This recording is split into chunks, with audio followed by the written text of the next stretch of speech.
Pagi itu, di lobi gedung perkantoran mewah, seorang pria berpenampilan sangat lusuh melangkah masuk. Bajunya sobek di beberapa bagian, rambutnya acak-acakan. Dia adalah Rizky yang datang untuk sebuah wawancara kerja yang sangat penting. Senyum sinis dan bisik-bisik langsung menyambutnya dari para pelamar lain yang berpakaian rapi. Mereka menertawakannya. Tak percaya ada orang seperti Rizky berani melamar di perusahaan sekelas itu. Bahkan pewawancara pun memandangnya rendah. Mereka tak pernah tahu, di balik penampilan gembelnya, Rizky menyimpan rahasia besar. Ia datang bukan sebagai pelamar biasa, melainkan untuk sebuah misi rahasia. Misi yang akan mengungkap wajah asli perusahaannya dan orang-orang di dalamnya. Siapa sangka, pria yang kini jadi bahan tertawaan itu adalah dalang di balik semua ini. Kejutan besar menanti yang akan membuat semua yang meremehkannya terdiam kaget dan menyesal seumur hidup. Inilah kisah Rizky. Di sebuah sudut kota yang tidak terlalu mewah, hiduplah seorang pemuda bernama Rizky. Ia bukan orang miskin, justru sebaliknya. Namun, ia memilih untuk menjalani kehidupan yang sangat sederhana, jauh dari kemewahan dan gemerlap harta. Penampilannya sehari-hari sangat biasa, seringkali mengenakan kaos oblong lama, celana jeans belel, dan sandal jepit. Ia suka berjalan kaki, mengamati kehidupan kota dari sudut pandang yang berbeda, tanpa diketahui siapa dirinya. Rizky adalah seorang miliarder, pemilik tunggal dari perusahaan teknologi raksasa Sinergi Global. Perusahaan yang hari itu sedang mengadakan walk-in interview besar-besaran untuk mencari karyawan baru di berbagai posisi penting. Alasan ia menyamar menjadi gembel bukan tanpa sebab. Rizky ingin menguji sistem rekrutmen perusahaannya secara langsung. Ia ingin melihat apakah nilai-nilai perusahaan tentang kesetaraan dan potensi masih benar-benar diterapkan. Ia juga ingin melihat bagaimana perlakuan stafnya terhadap orang-orang yang berpenampilan sederhana.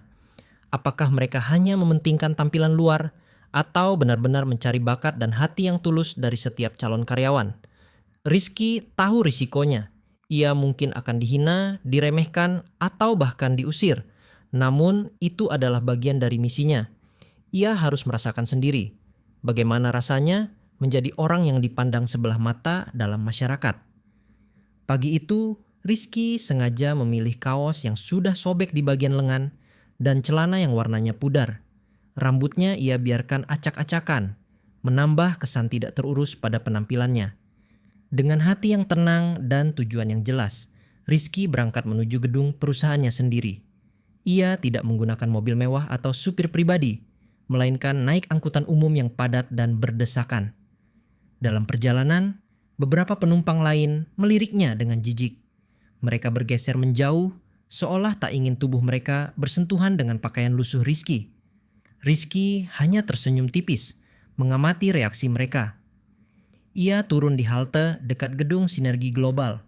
Bangunan itu menjulang tinggi, megah dan modern, cerminan kekuasaan dan kekayaan yang ia miliki. Rizky menatapnya sesaat, seolah melihat dari sudut pandang yang baru. Ia melangkah masuk ke lobi.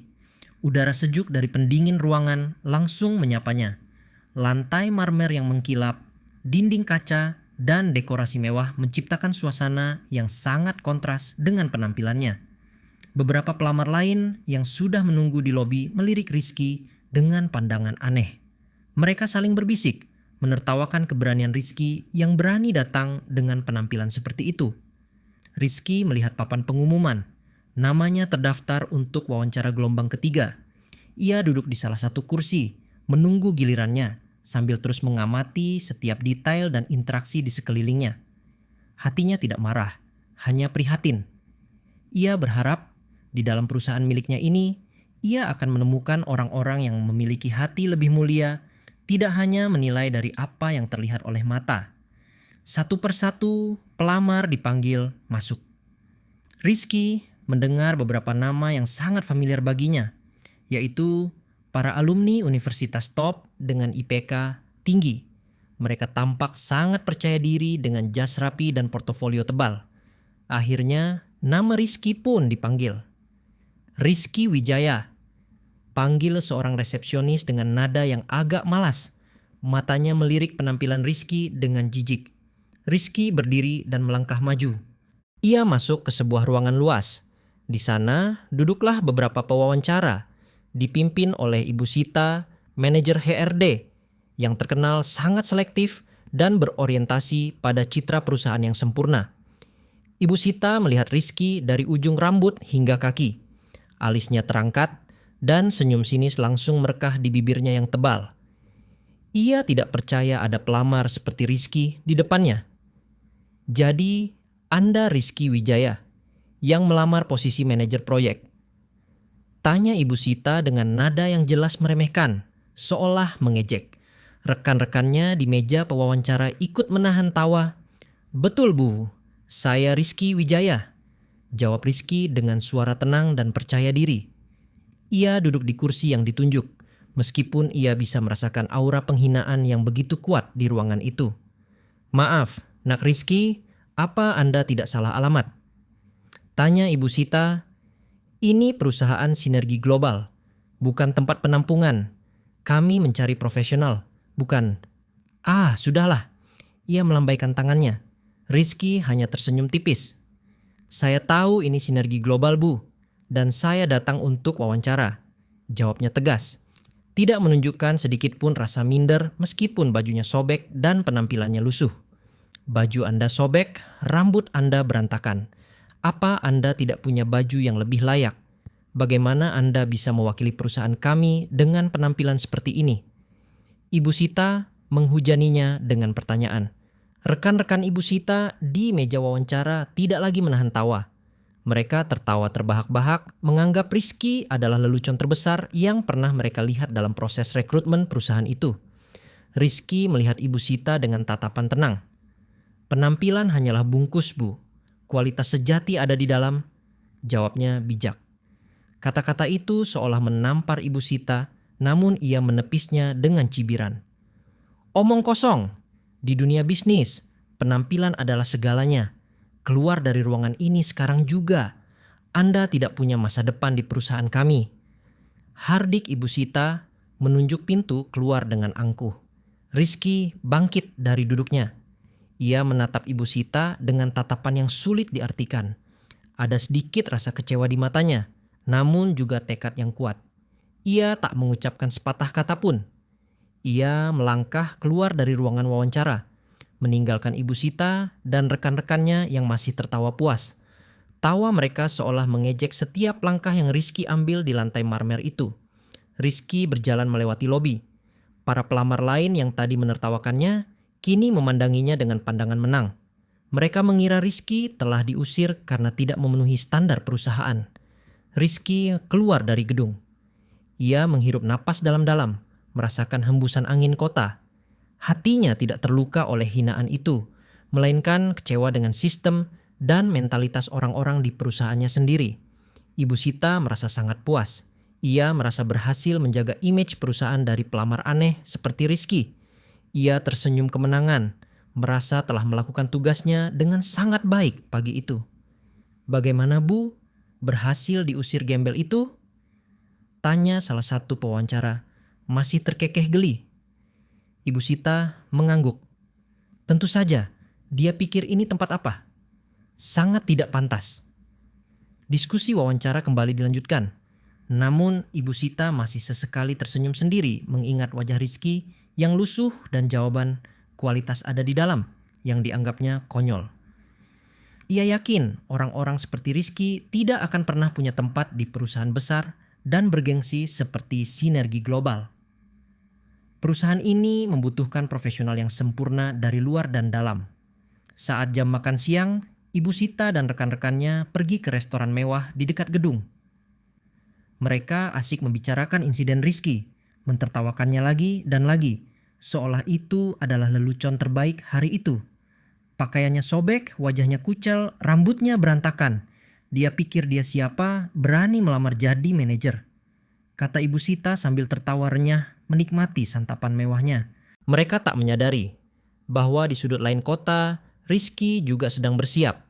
Ia tidak sedang makan siang, melainkan mempersiapkan pertemuan yang jauh lebih penting dari sekadar wawancara kerja.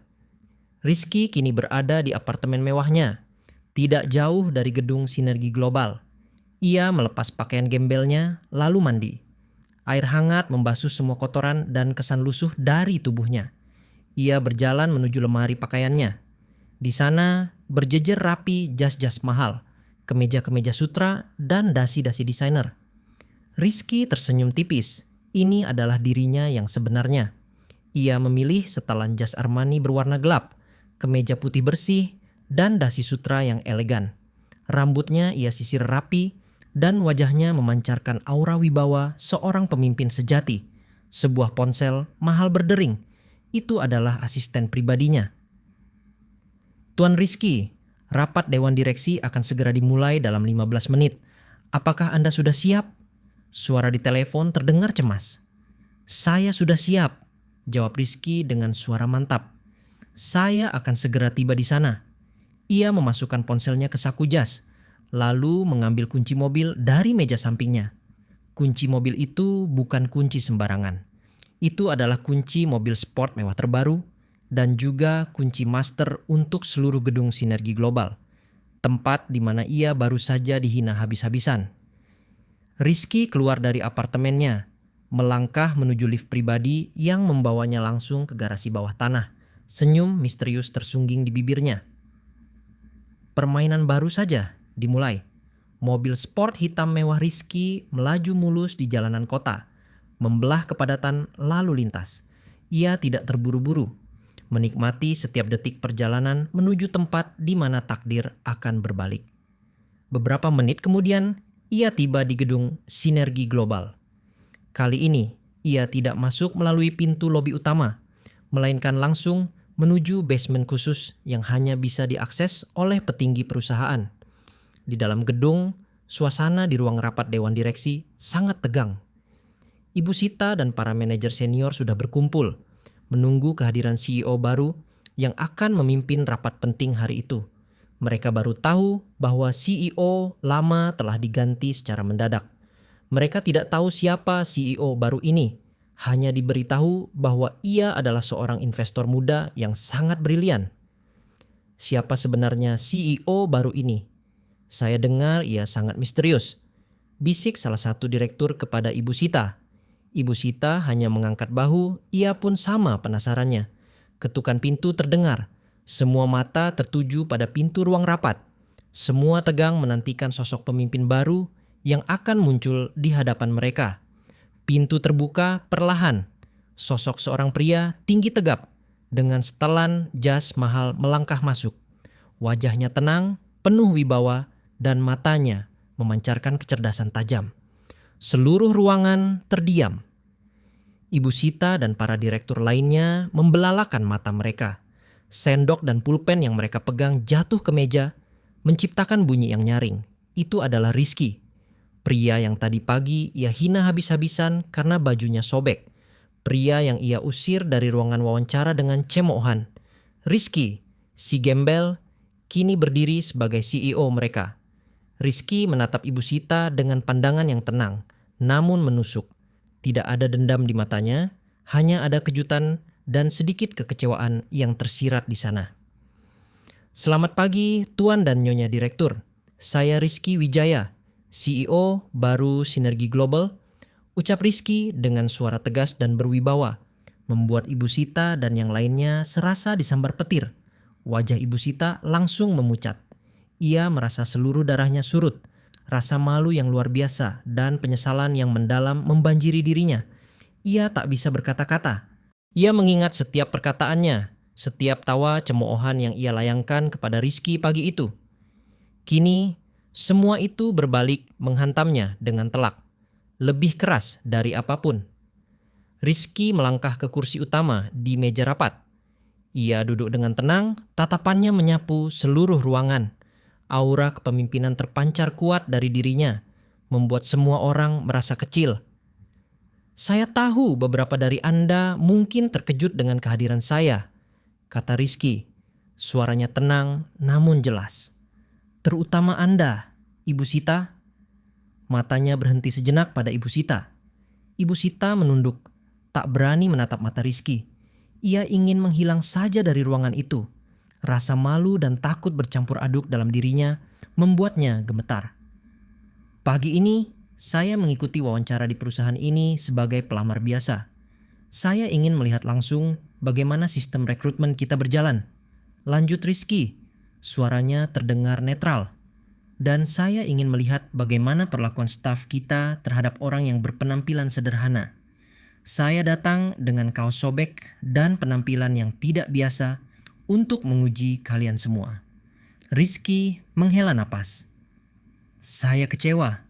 Saya mendengar setiap kata yang diucapkan. Saya melihat setiap tatapan meremehkan dan saya merasakan langsung bagaimana rasanya dihina di perusahaan saya sendiri. Para direktur lain saling pandang dengan cemas. Mereka menyadari mereka semua juga ikut menertawakan Rizky tadi pagi atau setidaknya tidak melakukan apa-apa untuk menghentikan Ibu Sita. Perusahaan ini dibangun atas dasar nilai-nilai meritokrasi, potensi, dan kemanusiaan. Bukan hanya penampilan atau status. Tegas Rizky. Suaranya kini lebih berat dan serius. Saya tidak mencari karyawan yang hanya pandai berpenampilan, tapi karyawan yang memiliki integritas dan hati nurani, yang mampu melihat potensi di balik segala keterbatasan. Ibu Sita mengangkat kepalanya sedikit. Air mata mulai menggenang di matanya. Ia ingin berlutut, memohon ampunan dari Rizky atas semua perbuatannya yang keji tadi pagi. Rizky menatap Ibu Sita lagi. Maaf Ibu Sita, Anda tidak lulus ujian. Kata-kata itu diucapkan dengan tenang, namun efeknya seperti bom yang meledak di ruangan itu. Untuk sementara, Ibu Sita akan saya nonaktifkan dari jabatannya dan akan mengikuti pelatihan ulang tentang etika dan nilai-nilai perusahaan, kata Rizky. Suaranya tegas namun tidak arogan. Ia tidak memecat Ibu Sita karena ia percaya pada kesempatan kedua. Namun Ibu Sita harus belajar dari kesalahannya dan memahami bahwa pangkat tidak menjamin kebaikan hati seseorang. Ibu Sita hanya bisa mengangguk, air mata mengalir di pipinya. Ia tidak bisa membantah. Ia sadar ini adalah konsekuensi dari kesombongan dan perbuatannya sendiri. Para direktur lain pun menerima pelajaran berharga. Mereka tahu di mata Rizky semua orang adalah setara. Tidak ada lagi tempat untuk arogansi dan pandangan meremehkan di Sinergi Global. Sejak hari itu, suasana di Sinergi Global berubah drastis. Semua karyawan, dari level terendah hingga tertinggi, menjadi lebih rendah hati dan saling menghargai. Tidak ada lagi diskriminasi. Rizky sendiri tidak lagi menyamar. Ia memimpin perusahaannya dengan bijaksana, memastikan setiap karyawan merasa dihargai. Ia sering mengadakan pertemuan informal untuk mendengarkan langsung masukan dari semua tingkatan. Kisah tentang CEO gembel ini menyebar luas dan menjadi inspirasi banyak orang. Bahwa nilai sejati seseorang tidak terletak pada apa yang ia kenakan atau miliki, melainkan pada karakter dan hati nuraninya. Pesan moral dari cerita ini adalah, jangan pernah menghina atau meremehkan siapapun hanya karena penampilannya. Karena Anda tidak pernah tahu siapa sebenarnya mereka di balik penampilan sederhana itu. Ini adalah bukti bahwa integritas dan kerendahan hati akan selalu menang dan karma sosial akan selalu menemukan jalannya